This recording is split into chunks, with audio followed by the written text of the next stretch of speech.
And now I welcome Mr. Scott Hauge. He is the first Vice Chair of the National Small Business Association. He has been a leading advocate for small and medium-sized businesses. The National Small Business Association is the oldest small business advocacy organization in the United States, representing more than 150,000 small business owners across the country. Welcome. Chairwoman Velasquez, Ranking Member Graves, and members of the committee, thank you for inviting me here today to be able to speak on the importance of the entrepreneurial development programs of the U.S. Small Business Administration. The committee certainly is focusing on job creation through entrepreneurship at an unfortunately opportune time. The U.S. is in the midst of the worst financial crisis since the Great Depression. Historically, small businesses have led America's resurgence out of periods of economic distress and uncertainty. The Economist recently pointed out Microsoft, Genentech, Gap, and the Limited, just to name a few, were all founded during recessions. Previous small business-led economic recoveries were based less on the sudden expansion of existing small businesses than they were on the creation of millions of new small firms. Suddenly out-of-work employees, many of them laid off from big business, identified a niche they could fill, a product they could provide, or a service they could enhance, and decided to start their own firms. If today's aspiring entrepreneurs are to succeed, they are going to need support and guidance on an array of issues, and the Job Creation Through Entrepreneurship Act of 2009 seeks to improve the counseling, technical assistance, education, and mentoring, outreach, and networking opportunities offered by the federal government through the SBA. The NSBA applauds these efforts. Starting a new business has never been easy, but the task is even more formidable today. This makes entrepreneurial development programs, the Job Creation Through Entrepreneurship Act, would authorize and modernize all the more important.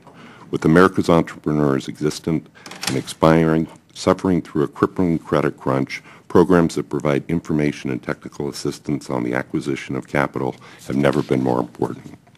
Even in the best of times, accessing capital is one of the most persistent obstacles facing small business owners. In fact, the small business members of NSBA consistently have identified access to capital as one of the top 10 issues impacting their firms. This perennial problem is worse now given the economic times. According to a nationwide survey of small and medium-sized business owners commissioned in 2008 by NSBA, 55% of small and mid-sized business owners had difficulty securing credit in the previous 6 months, and this finding was consistent across firm size. In the past, small business owners chiefly would obtain capital through three avenues, which at the moment are very difficult: borrowing from themselves, borrowing from friends and family, or borrowing from the bank. Home values are down, stocks are down, very difficult to borrow from themselves. Friends and families are struggling also, same problem. Banks are just not making loans. In addition to tightening their credit standards, hundreds of banks have dropped out of the lending programs offered by the SBA. There's been a very dramatic drop over the last year, the last couple of years, in the number of loans made through the 7A and the 504 program. NSBA commends the inclusion in the bill of many sections focused on providing expiring and existing small business owners with information on how and where to seek capital, improve their financial presentations for lenders, both traditional and non-traditional. NSBA particularly supports the provisions in the bill aimed at coordinating and aligning the various entrepreneurial development programs within the SBA. It is vital that the SBA programs aimed at discrete constituencies complement each other and work in unison. Establishing a portal through which small business owners will be able to access on the main website comprehensive information on all the SBA entrepreneurial development programs is extremely welcome. NSBA welcomes the legislation's provisions pertaining to contracting. Small businesses need those federal dollars to work on, but we also bring something to the table in that we bring new services, we bring entrepreneurism, and we bring competitiveness to the country and the best use of their dollars.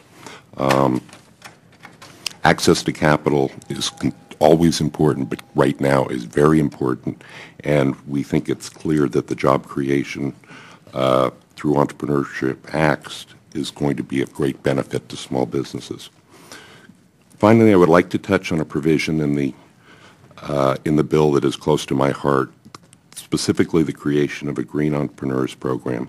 Through this critical provision, participating small business development centers will provide education classes and one-on-one instruction in starting a business in the fields of energy efficiency, green technology, and clean technology. This is an overdue but extremely welcome development. NSBA thanks the committee for its introduction of the Jobs Creation through Entrepreneurship Act of 2009 and its efforts to help small business. I'd like to make just one comment that I think shows the way small businesses approach things. Small Business California recently did a survey and asked them would they be in business in 3 years. Even in this very difficult time, 84% saw themselves in business in 3 years. I think that is truly remarkable and shows the optimism and doggedness, if you will, of small business. Thank you for the opportunity to speak.